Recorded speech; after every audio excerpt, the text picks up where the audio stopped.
We are now live watching the White House press briefing from the press secretary. They should be touching on issues regarding the Israeli Hamas war that is going on and updates.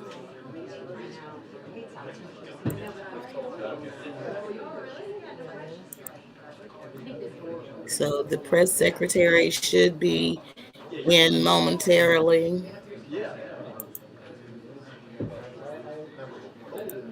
as we await the press secretary.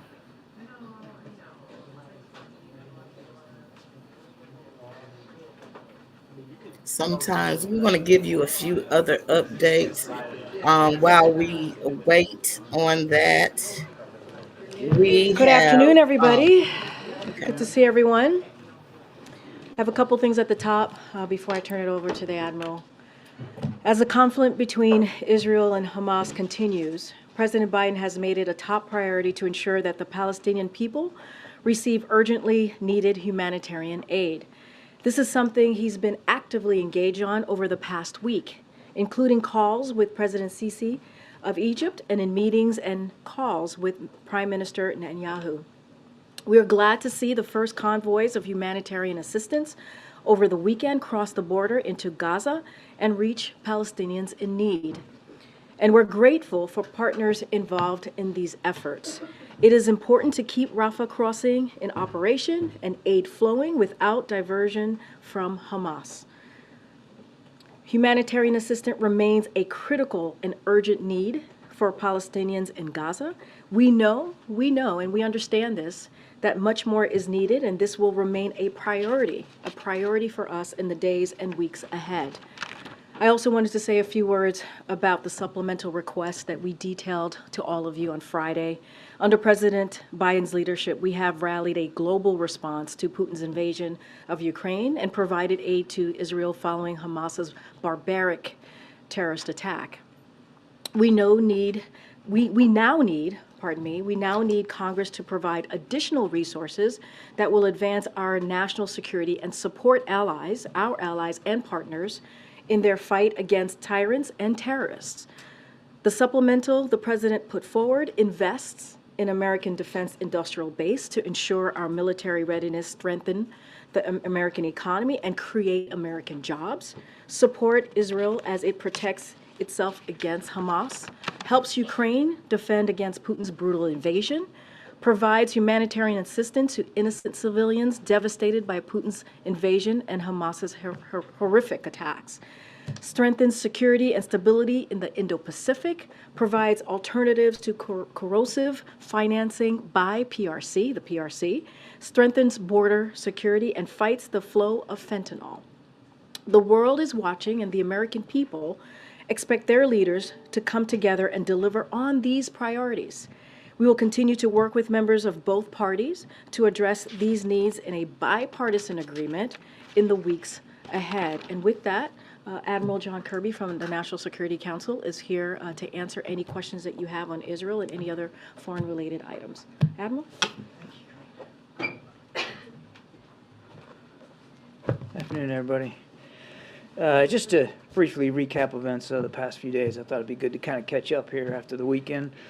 On Friday, I think you all know, we successfully secured the release of 2 Americans that had been taken hostage by Hamas during the horrific terrorist assault on the 7th of October. And the president had a chance to speak with them and with their families, as he told other families that he met in Tel Aviv, family members of others who have been taken hostage.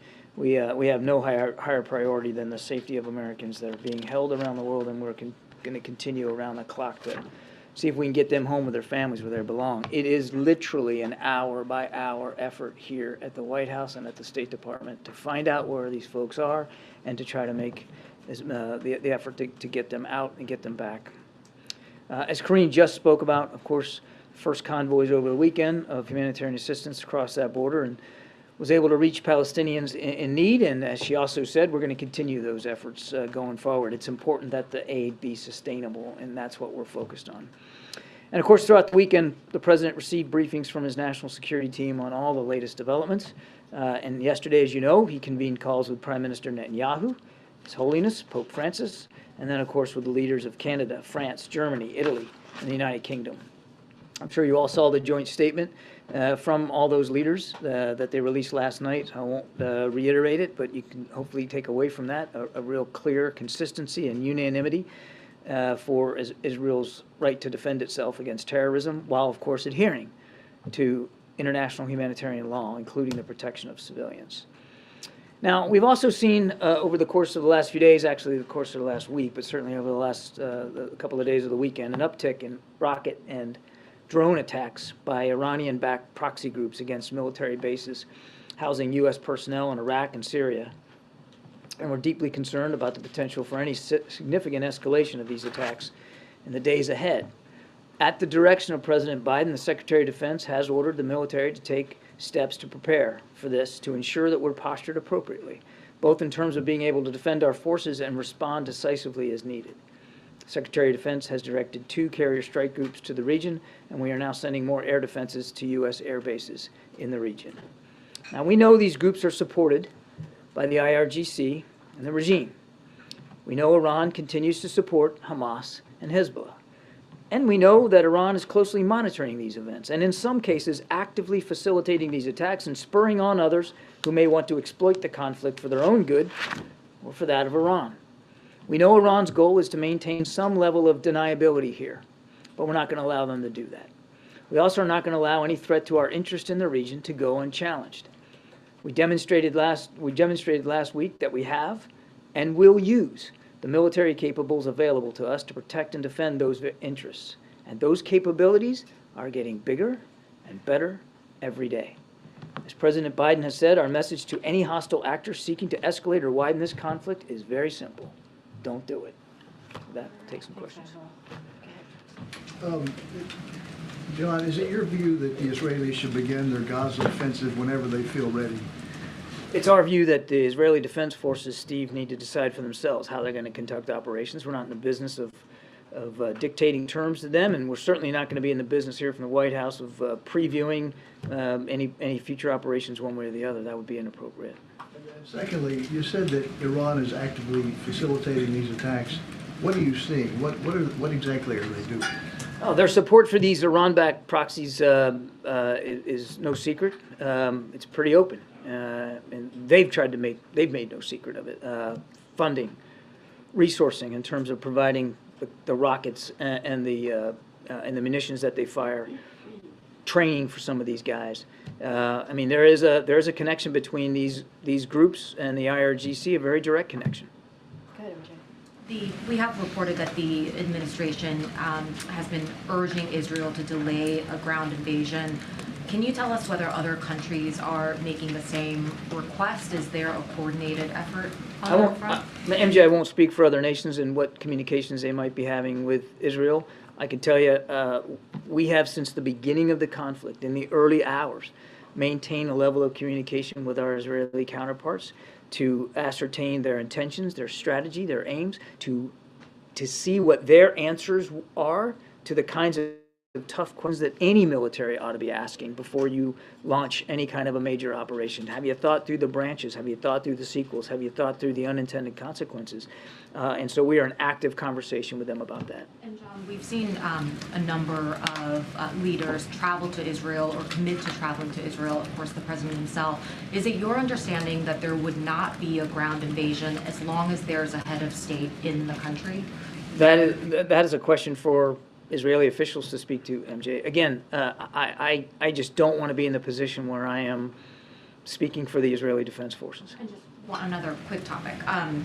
Why is it that people currently are not able to leave Gaza right now? Do you have sort of an explanation as to why that humanitarian corridor for people to exit Gaza, why that isn't open? Is the obstacle Hamas? Is it the Egyptians? I think there's a lot of factors going into why there's no exit out. We're glad that stuff's going in, as Karine briefed y'all, but but we still want to see safe passage out, and particularly for the several hundred American citizens that we know are in Gaza and want to leave. And Ambassador Satterfield is on the ground working this very, very hard. But there's a number of factors, and I think security, certainly Egyptian officials have spoken to this. I mean, there's they've got legitimate security concerns, and again, we just need to work through that.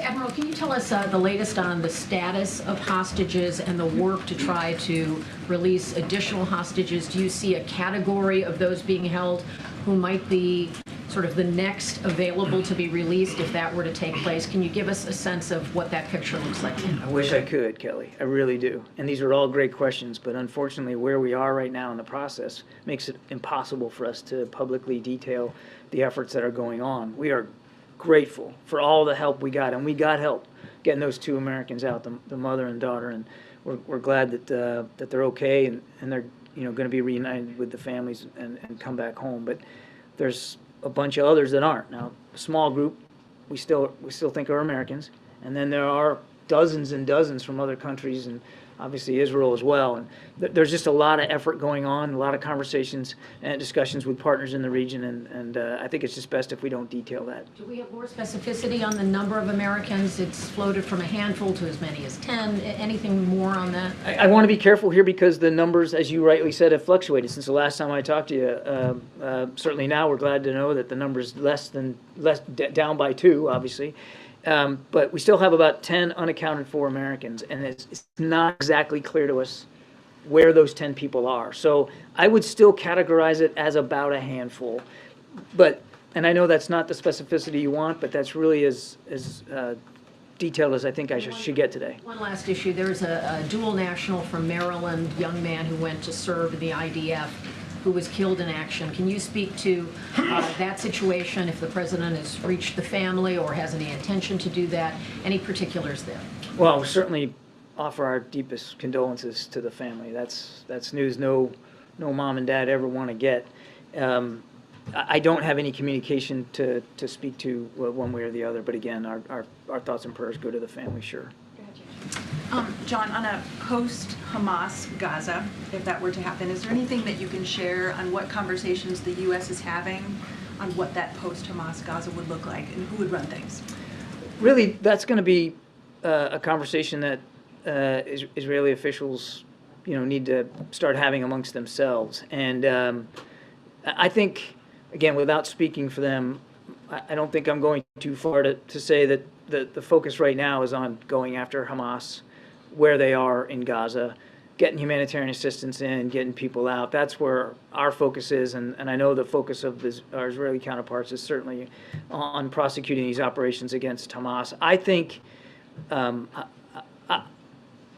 issue of governance in Gaza certainly is not unimportant, but I wouldn't speak for the Israelis in terms of how deeply they're diving down into what that needs to look like. The U.S. is helping with that conversation, please? We have talked to the Israelis again about their aims and strategy, and that includes some of the long-term issues that are out ahead of them.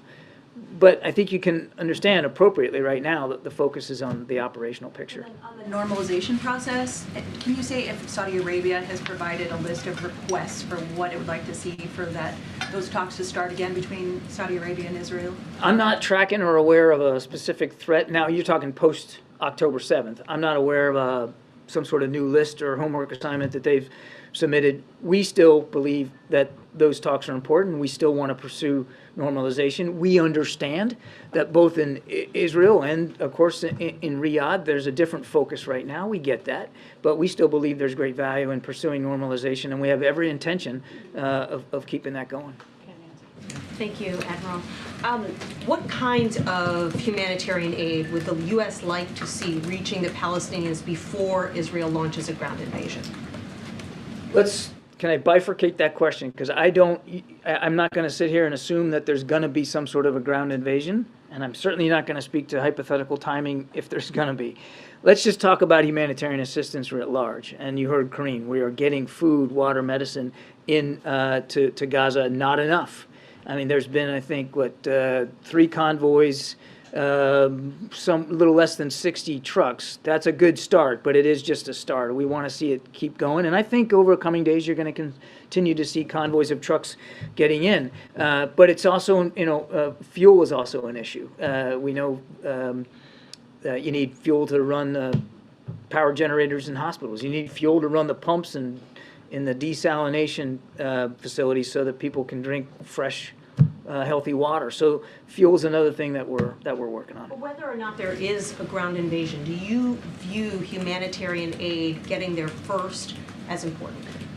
Whether or not there's a ground invasion, we believe that humanitarian assistance flowing to the people of Gaza is critically important, and it needs to go as soon as possible and as much as possible. And where does the president stand on this? Because there was some confusion over the weekend about whether or not he had said that, yes, he does want Israel to wait until humanitarian assistance can get to the Palestinians before any invasion. We have been crystal clear with our partners in the region, including Israel, that we want to see humanitarian assistance flow. There's been no change to our posture on that at all. But as I said, I think to Steve's question, we're not dictating military terms to the Israeli Defense Forces. They have a right and a responsibility to go after these terrorists, and they certainly are going to do it in a way that they choose to, that they believe is appropriate to the threat. We're definitely going to support them in terms of providing the capabilities for them to continue to prosecute Hamas terrorists. In fact, security assistance has continued to flow over the course of the weekend, and it will. But we're not dictating terms to them. Thank you. So the UN Secretary General, the European Union Foreign Policy Chief, and several international leaders are calling for a humanitarian ceasefire. Will we see the United States calling for a humanitarian pause? What we want right now is make sure Israel has the tools it needs to defend itself and to go after Hamas, and that humanitarian assistance keeps flowing. Now, it's started, and it's a good thing. We want to keep it going and keep it sustainable. That's what we're focused on. Sorry, you mentioned this joint statement yesterday where President Biden and several Western allies asked Israel to protect civilians. But the death toll in Gaza is rising sharply. Does it look to you that Israel is abiding by international law? Are they listening to your advice? We're not going to parcel out each and every event that happens on the battlefield, especially since we're not there. I can just tell you that there hasn't been a conversation that we've had with Israeli counterparts, and we've had them at all levels, where we aren't talking about not just what they want to do, but how they want to do it. John, 2 Fridays ago, I reported that the U.S. was urging Israel to delay a ground invasion. The day after, the officials here issued statements to other outlets denying that was the case. In the days, week plus since, other outlets have started to report the same information that I had, but today you're not confirming any of those reports. My question is, aren't you at all concerned that if the U.S. is not clear with the public about what we are asking or suggesting to Israel that they do here, that that's going to complicate getting this aid package through Congress? I mean, you guys are asking for more than $105 billion, which a portion of this goes toward Israel. Are you concerned that not being clear with folks about what the U.S. is advising Israel to do will hamper support in Congress for this aid? We've been very clear and consistent about our support for Israel and their ability to defend themselves. Jackie, we've been very clear and consistent about the fact that we're going to keep providing security assistance so that they can do that. We've been clear and consistent about the need for humanitarian assistance to flow, and clear and consistent about our desire to get people out of Gaza as well as to get our hostages home. I think we've been very clear and consistent throughout, and that includes with members of Congress. And yes, we are going to need congressional support to continue to support Israel. We've got enough appropriations available to us for a while longer. Well, how long is that while is going to depend on the expenditure rate and the kinds of operations that they're conducting. So we desperately need Congress to act on this supplemental request. Well, you said you've been asking tough questions of the Israelis about their strategy here.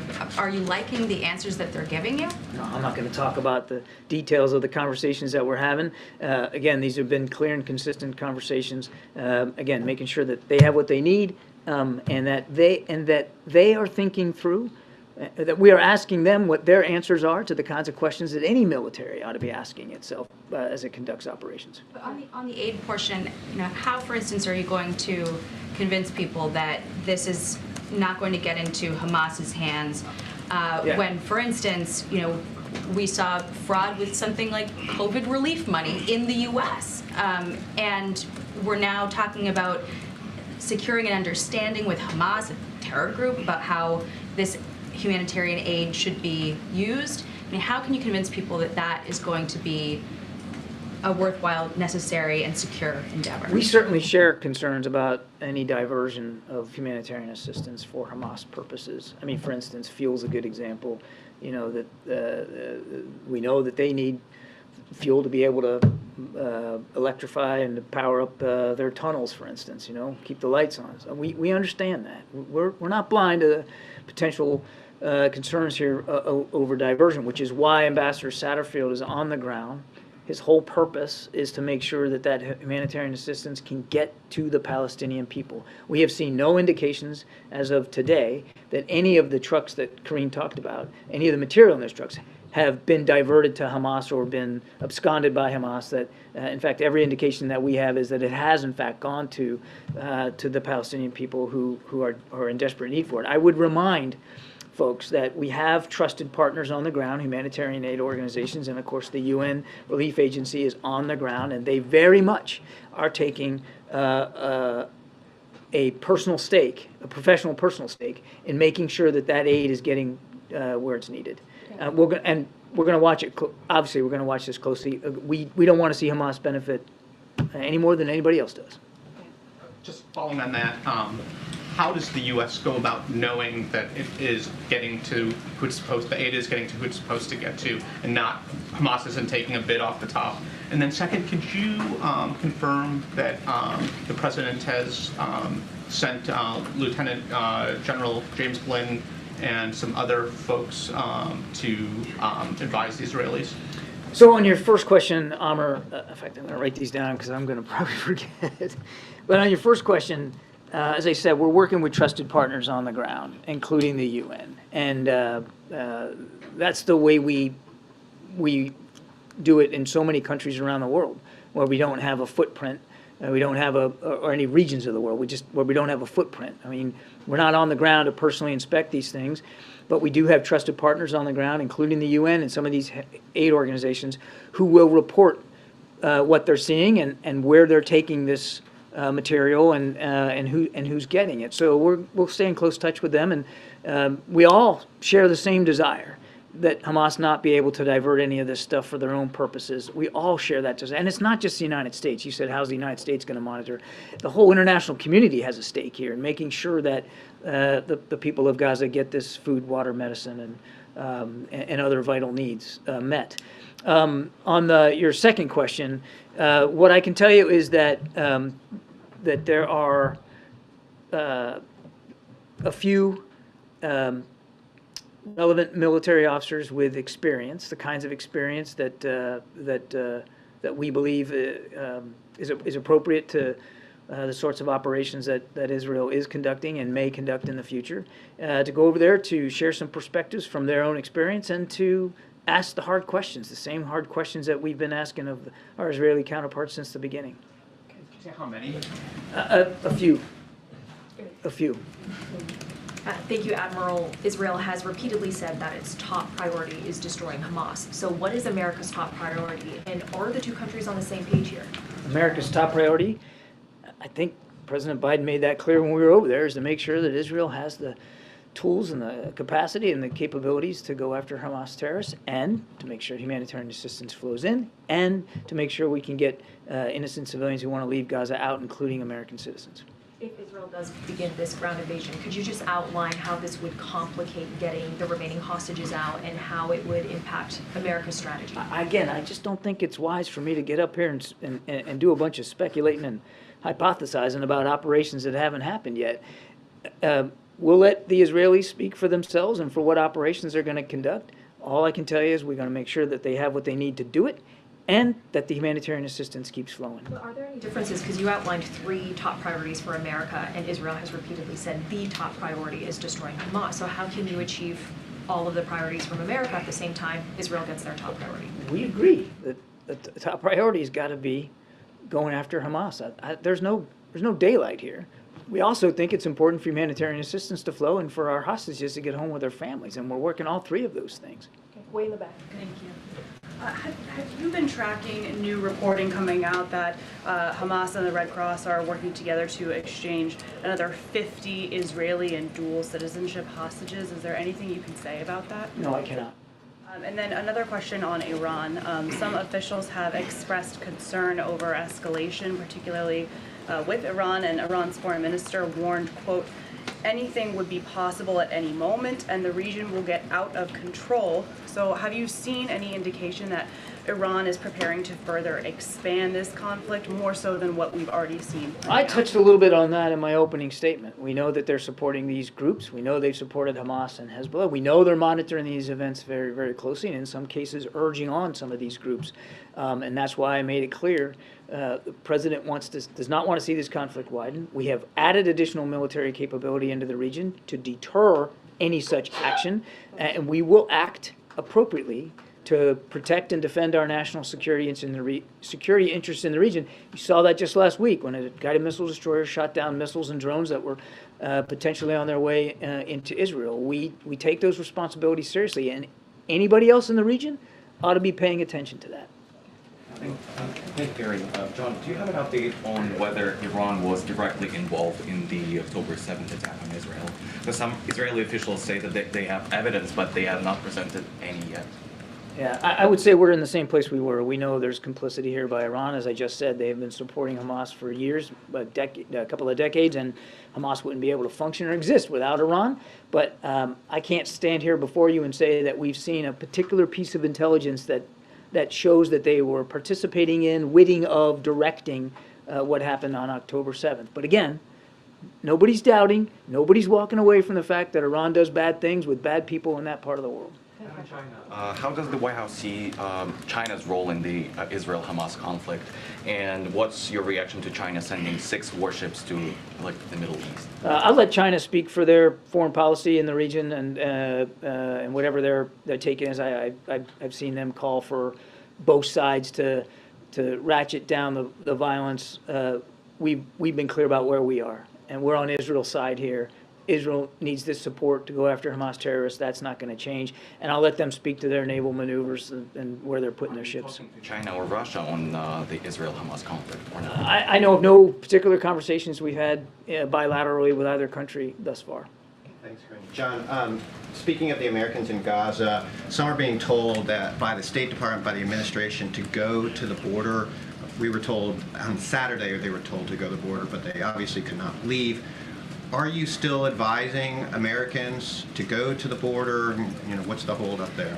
You'd have to talk to the State Department. I can't speak for the communication that they're having with American citizens there. What I can tell you is that we are working this very, very hard to get them out of Gaza, again, through Rafah. And Ambassador Satterfield literally is working this as you and I are speaking right now. And so we obviously, if we want to get them out, we want to have them available as close by as possible so that can be effected in a very efficient way. But as for what specific messages the State Department is sending today and Monday, you'd have to talk to them. Speaking about what President Biden said on Friday at the fundraiser, he talked about the Hamas attack being carried out to disrupt the normalization efforts between Israel and Saudi Arabia. Can you talk more about what he meant by that? Is that the administration's position? Well, we certainly can't discount the fact that could have been a goal here. Look, Hamas wants to wipe Israel off the map. They simply just want to kill as many Israelis as they can. That was the purpose of October 7th, to just take life. And it is perfectly possible that there were other geopolitical goals here, as the president alluded to, because normalization between Israel and Saudi Arabia, you can see that would not be in the interest of terrorist groups like Hamas. It certainly wouldn't be in the interest of their backer in Tehran. Do you think that's the top reason why they did it? I can't specify specifically what the top reason. I'm not in the minds of the terrorists, but the president was certainly laying out a very real potential factor behind what they did. Thanks, Karine. Admiral, the President has spoken a lot about the work he's done in building a coalition behind Ukraine and supporting Ukraine. Are there any concerns that U.S. support for Israel and as civilian casualties rise in Gaza? Is there any concern that could undermine support for the U.S. stance on Ukraine with countries in the global south, for example, for Brazil, in Asia and Africa, who might be in terms of their views on Gaza? Supporting both right now, both countries, is important to President Biden. That's why we submitted that supplemental funding request last week. It's important that both get the support that they need, not just from the United States, but from the international community, and we're dedicated to that outcome. We're going to stay dedicated to that effort. Yes, I wanted to ask you about if there are concerns in the administration in regards to this funding that you guys requested from Congress, given the fact that some of the leadership in the Republican caucus is saying that they would like to approve only a package for Israel and a separate package for Ukraine. Yeah, I'll let members of Congress speak for themselves in terms of how they want to move this supplemental request forward. We submitted together because we believe all of it is important. Every dollar that we ask for the supplemental funding is of an urgent nature, and we urge Congress to move on all of it as quickly as possible. Thank you. With regards to American hostages, you noted that there were conversations and discussions with partners in the region. And on Friday, after those 2 Americans were thankfully freed, the president thanked the Israelis and Qataris for their partnership in this work. Are the Israelis or Qataris negotiating with Hamas on our behalf, and would the United States ever negotiate with Hamas in order to... I'm not going to go into more detail about the discussions and the negotiations to get those Americans home. If I were to do that for you today, I might actually put at risk opportunities to get more people out, and I'm just not going to do that. Second question, then. There's been an uptick on the right among some Republicans who have called for students or foreign nationals who are demonstrating in some of these pro-Palestine demonstrations or allegedly pro-Hamas demonstrations to have their student visas pulled or to face deportation.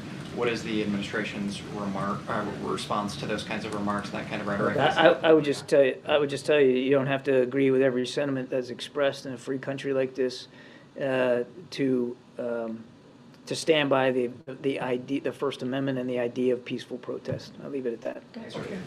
Yeah, can you talk about the degree to which your efforts to get the supplemental funding and work on the crisis are complicated by the fact that we still don't have a speaker after all these days? It would certainly be helpful to have a Speaker of the House. Procedurally, well, that's how you get new legislation to the floor. I'll let the House Republicans speak to their process and what they're doing. We know that there is significant bipartisan support for continuing to support Ukraine and continuing to support Israel. Both chambers, by the way. We know there's a lot of bipartisan support there. The president is urging Congress to act as soon as possible. Okay, a couple more. Go ahead. Thank you, Mr. John. We've seen that the Prime Minister Benjamin Netanyahu, in his last trip to northern Israel, is threatening the whole Lebanon if Hezbollah enters the war from the north front. But you know very well that the Lebanese people has no power over writing Hezbollah's decision if he wants to enter or not. Why want to pay the whole price if a militia group like Hezbollah don't listen to us, don't listen to the government, unless you're asking a civil war, unless we're asking for the Lebanese army to interfere and stop Hezbollah from doing so. So why we need to pay the whole price based on Hezbollah's action?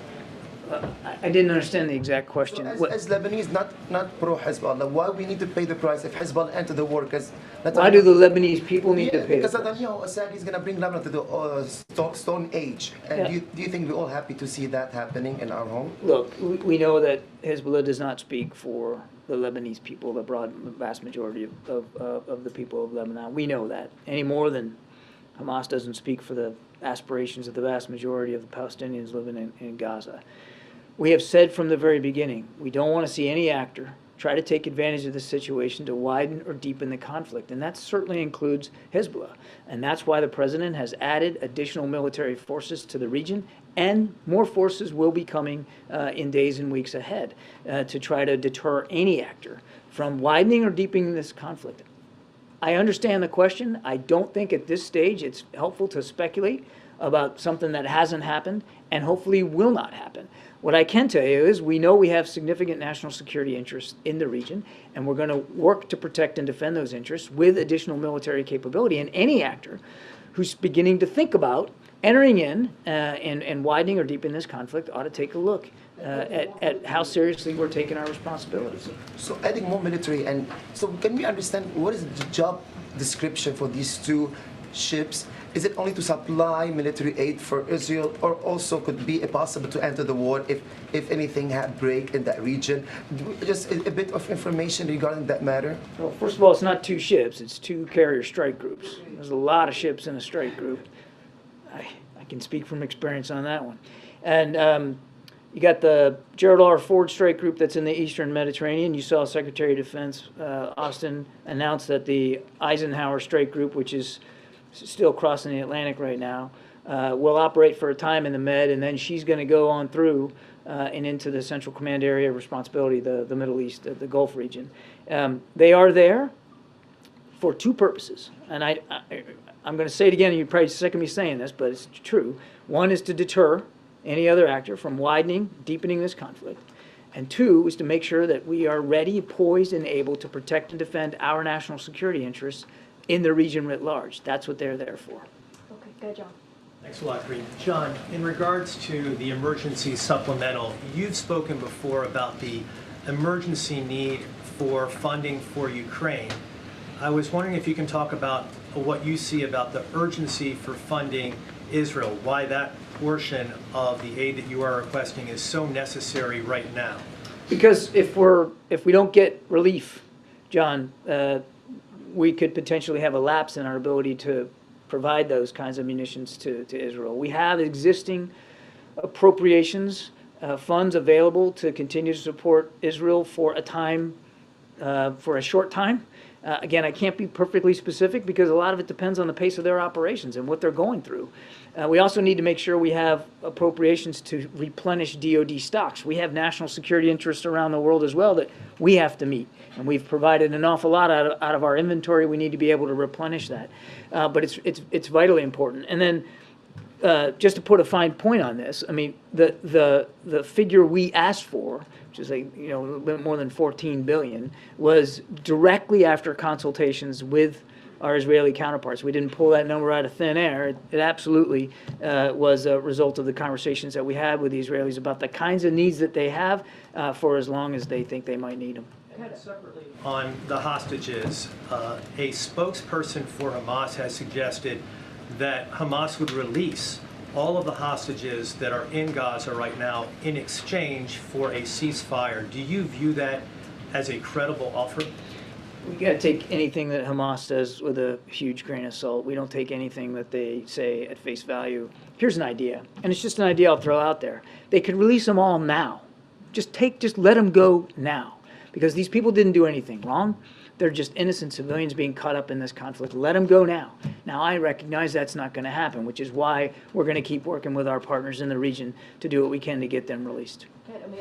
Thank you very much. John, can you confirm reports suggesting that the Chinese Foreign Minister Wang Yi is planning to visit Washington this week? And I was wondering if you can tell us the objective of this meeting with the Chinese Foreign Minister. There's been some discussions about some potential meetings with Wang Yi, maybe as soon as this week. But I think the State Department will have more to say about that later today. Also, on the Philippine incident with China, what message is the White House sending to China about the incident yesterday that happened between China and Philippines? I'm sorry. The vessel collision incident with the Philippines and China. What message are we sending to China? What do you say to China about this conflict? Well, so you're calling it conflict. I'm not aware of a collision, so I'll have to go back to the team and get some more information.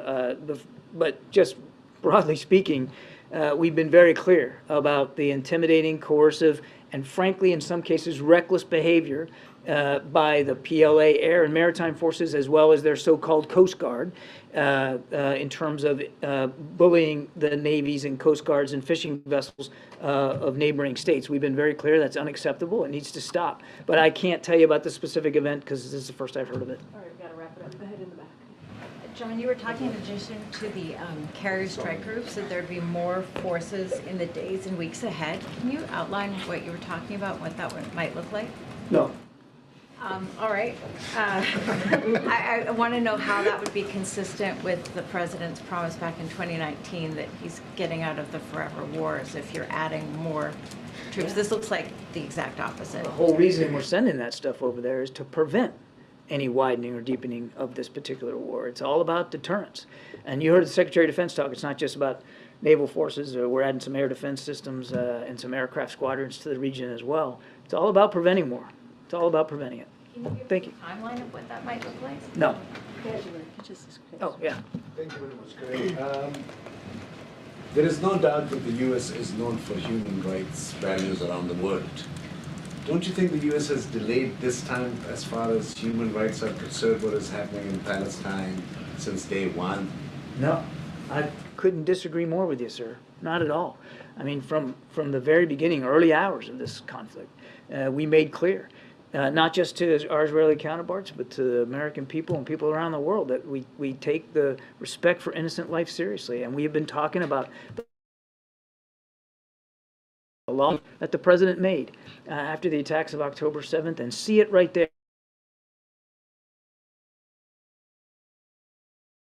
We have been spearheading the efforts to get that humanitarian assistance in. It came, those first truck convoys that Karine talked about, came after President Biden spoke to Prime Minister Netanyahu in Tel Aviv, and then to President Sisi on the phone coming home on Air Force One on Wednesday night to get that stuff moving. And within a couple of days, they had some road repairs they had to do. It started flowing. No, sir, we have been working the issue of human and civil rights and protection for innocent life since the very beginning, and that's not going to stop. And the rallies that happen in some of those countries, which are the allies of the United States, some of these rallies were in very huge numbers. Don't you think President Biden needs to play a role towards peace instead of saying that he could handle 2 wars at a time? Does that give a good impression to fight 2 wars at a time instead of working towards peaceful things? From the beginning of this administration, we have been working for a more integrated, cooperative, peaceful, stable, and prosperous Middle East. And I'm not going to reiterate for you the list of accomplishments, but they're all there. I'm happy to send you an email with them. We have been working hard on trying to get the Middle East to be a more stable, prosperous region. That's not going to change. Now, obviously, you know, these attacks on October 7th were horrific, and the Israelis have a right and a responsibility to respond to those attacks. I think everybody understands that. And so we also understand that the focus of countries in the region, particularly Israel, is going to be on that. It's our focus too, but that doesn't mean we're going to give up. It doesn't mean we're just going to walk away from it. We still believe in the promise of a 2-state solution, and we're still going to continue to work for that. We still believe, as a matter of fact, key to eventually getting a 2-state solution is normalization between Israel and Saudi Arabia, and we're still going to work on that as well. Why is the president not focusing in these last couple of weeks on his agenda that was basically for a 2-nation theory? I feel like in the last 2 weeks this war has lowered what the president was aiming to bring normalization through 2 states, and that whole agenda seems like has been put down. I just told you, sir, there's no change in our desire to see a 2-state solution. There's absolutely no change in our efforts to try to get normalization between Israel and Saudi Arabia as a stepping stone to a 2-state solution. But we're not blind to reality. Right now, Israel's fighting to defend itself against Hamas terrorists, and we're trying to help them do that. Right now, the focus of the region is on what's going on. And right now, the president's focus appropriately, sir, is on trying to prevent and widen and deepen this conflict to deter a larger war so that we can get back to the table and we can move forward on those key diplomatic steps. Thank you. Yes, ma'am. Thank you. Thank you. Thank you. Try to keep John as long as we can.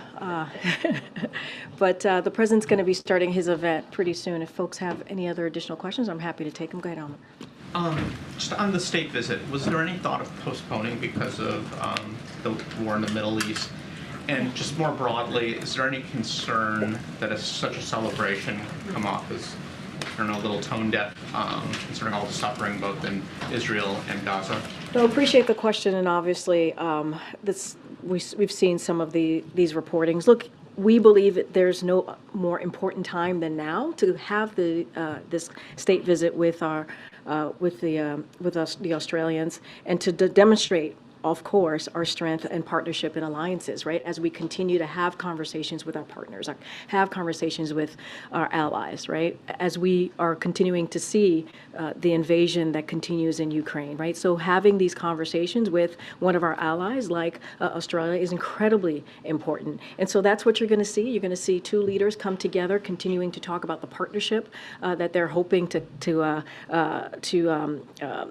continue to push forward. And so, look, it doesn't stop the work that the president has continued to do, whether it's these diplomatic conversations, these important bilateral visits, or whether it's domestic issues right here in this country. And so the president, as he has been doing, is going to continue to do the work of the president, to do the work of the commander-in-chief, and this is no different.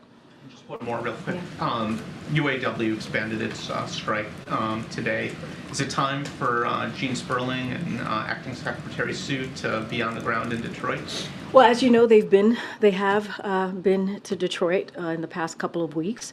They have been closely engaged with UAW and the Big Three. That continues. Obviously, they're not part of the negotiation. They're offering any assistance that the Big Three or UAW may need. Look, we believe, the president believes, that collective bargaining is incredibly important for those sides to come together and continue to have those negotiations, continue to have those conversations. And we are here to assist in any way, and we have been doing that. But again, collective bargaining, so that there is, hopefully that there's a win-win agreement. And if it's done in good faith, we have seen it in the past 2 years under this administration work out in different scenarios. And so that's what we're hoping that continues. Go ahead, MJ. Was the president briefed on Samantha Wool, the leader of a synagogue in Detroit who was stabbed to death? So obviously, our hearts go out to the family. To the families there. It's a devastating news story. The president obviously is just like everyone else, is paying close attention and saw those reports. I don't have anything else to add. Obviously, the investigation continues, and we are willing to assist in any way. I just don't have anything else beyond that. What is his level of concern right now about the potential rise of anti-Semitism in light of everything that's going on in Israel? So a couple of things. We have not seen any credible threats. I know there's been always questions about credible threats, and so just want to make sure that that's out there. But look, Muslim and those perceived to be Muslim have endured a disproportionate number of hate-fueled attacks, and certainly President Biden understands that many of our Muslim, Arab Americans and Palestinian American loved ones and neighbors are worried about the hate being directed at their communities, and that is something you heard the president speak to in his address just last Thursday. And so one of the things that the president has done is directed his team, Homeland Security team, to prioritize prevention and disruption of any emerging threats that could harm the Jewish, the Muslim, Arab Americans, or any other communities. And that is something that the president has sought to do and since day one. As you know, the president ran on protecting communities, obviously, but bringing people together, protecting the soul of the nation. And so that is something that the president takes very, very seriously. We're going to continue to denounce any sort of hate towards any American here, and so that's what we're going to continue to be steadfast on. Again, he has directed his Homeland Security team to make sure that they're on top of this. Are there specific deliverables you're hoping to get out of the Australian meetings this week, or is it more of a consultation? So we'll have more on the agenda for the meeting. I certainly don't want to get ahead of the deliverables that will come out on Wednesday, but certainly we'll have more to share. And obviously, we tend to have these background calls at NSC leads, and so we'll have some more in depth on the priorities and the agenda and what we're looking to do. I haven't called it again. Thank you.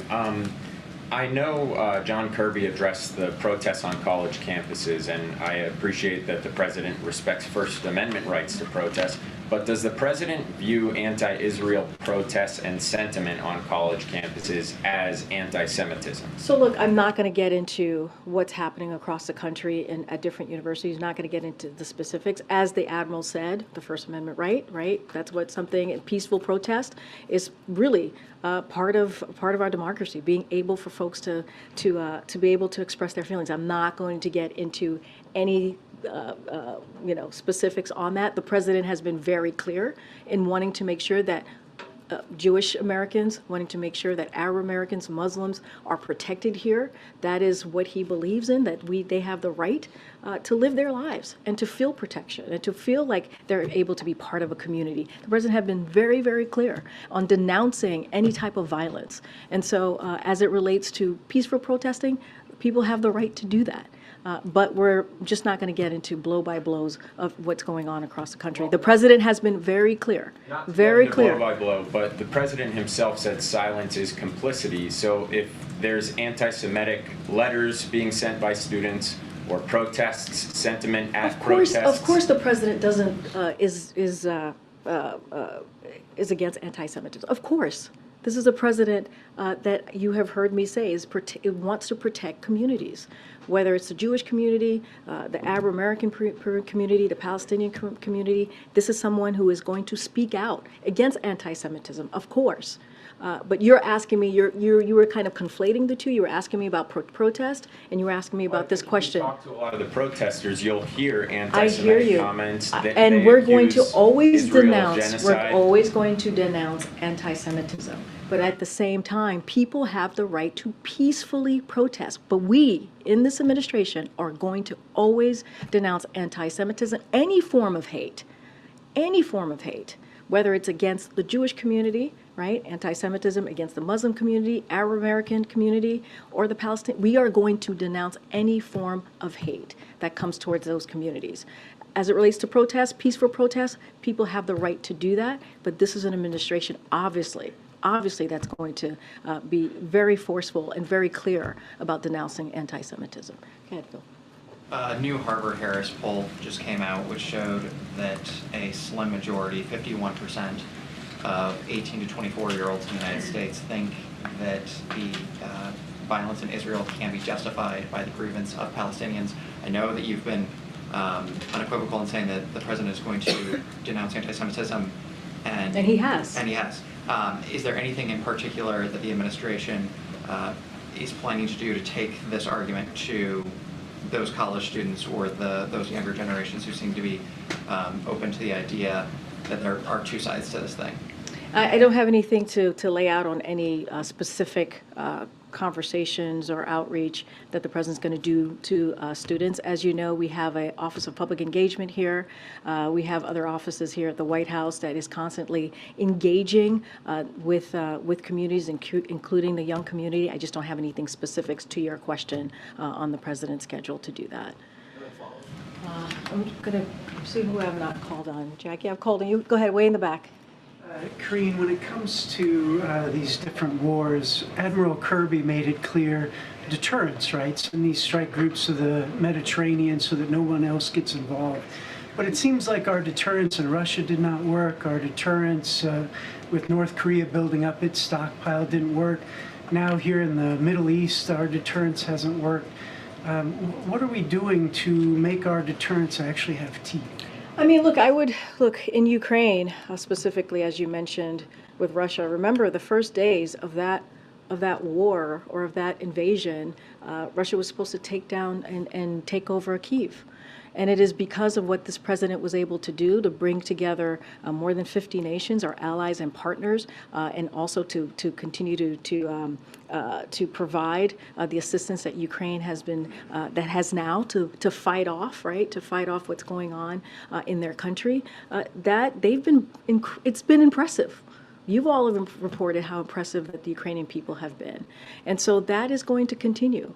That is continue to support to Ukraine. That's why we put forth the supplemental request last week. Hopefully, security assistance to Ukraine. And look, as it relates to Israel, the Admiral spoke to that on what we're trying to make sure that Israel has what it needs to defend itself. And we're going to continue. And let's not forget the humanitarian aid that has to go into Gaza. And that is something, remember the president, and Admiral said this, the president went to Israel, had the conversation with the prime minister, also had conversation with President Sisi, and look what he's been able to do. We've seen multiple convoys go in and provide that humanitarian aid. Look, we are going to continue as the commander-in-chief, leader of the free world. Of course, the president is going to make sure that we are there for our partners and allies. That will continue. That will not end. And that's what you're seeing the president do every day. Go ahead. Follow up. I understand you're saying that he's rallied the troops and brought allies together, and that all makes sense. But I guess, again, the origin of my question was, why aren't we doing a better job preventing these wars in the first place? What we are doing, and Admiral spoke to this, of course, as he talked about the Middle East, and of course our goal has always been a prosperous Middle East, a peaceful Middle East. He literally went into speaking about what the goal has been and what we're going to continue to do, make sure that there is peace, right? Make sure that we bring our allies and partners together. That doesn't stop. But at the same time, right, if Russia's going to invade Ukraine, we have to be there for Ukraine.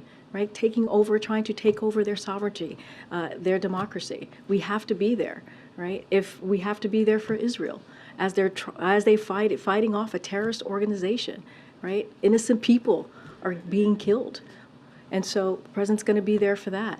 And so, look, it doesn't stop us, deter us from what we're trying to do more broadly. In having these diplomatic conversations. You saw, as I mentioned to one of your colleagues, Australia is coming. We're going to continue that conversation on how we're going to help Ukraine and continue to be partners and allies. But look, we're going to do the job that is at hand. That's what the president is focused on. Go ahead. Thank you.